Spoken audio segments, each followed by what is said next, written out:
នេះជាពេលដែលខ្ញុំត្រូវដឹងក្នុងពេលនឹងទើបដឹងយ៉ាងច្បាស់មានស្នេហ៍មួយប្រែប្រួលក្រឡើងចាំងចោលខ្ញុំខំប្រឹងអត់ធ្មត់តែហួងពេលជាពេលដែលខ្ញុំប្រាប់បេះដូងប្រាប់បេះត្រូវគុំគ្រងបេះដូងឲ្យបាន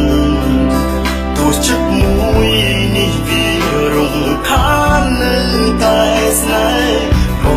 រូបគេនៅតែភ្លេចយើងរហូតអងវយ៉ាងណាទៅក៏រូបមិនយល់ចិត្តគង់ស្លាប់មកអូនក៏ស្រួលមិនអាចខូចចិត្តចាក់ចេញទៅអស់ឆ្ងាយដើម្បីឲ្យអូនបានជួបសង្សារថ្មីដែលមានមេមានទៀតទេស្នេហាពិត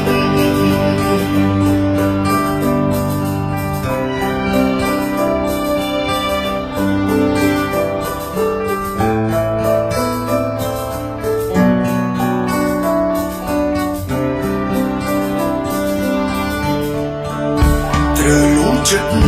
បេះដូងឲ្យបានបេះដូងជំរំខាននឹងក្តីសុខគេយើងបានត្រឹមតែជាអ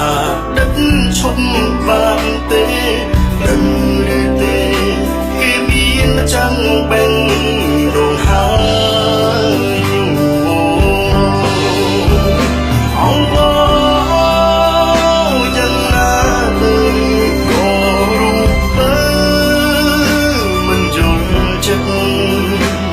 គង់ស្លាប់មកអូ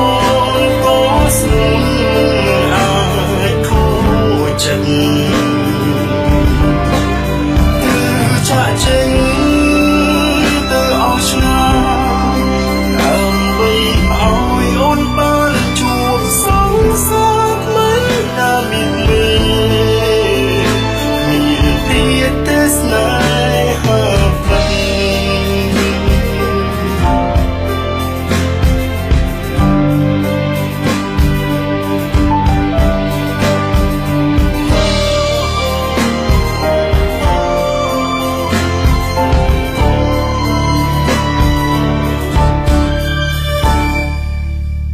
អងវយ៉ាងណាទៅក៏រូបមិនយល់ចិត្តទូស្លាប់មកអូនក៏ស្នួលមិនអាចខូចចិត្តគឺចាក់ចេញទៅអស់ឆ្ងាយដើម្បីឲ្យអូនបានជួបសង្សារថ្មី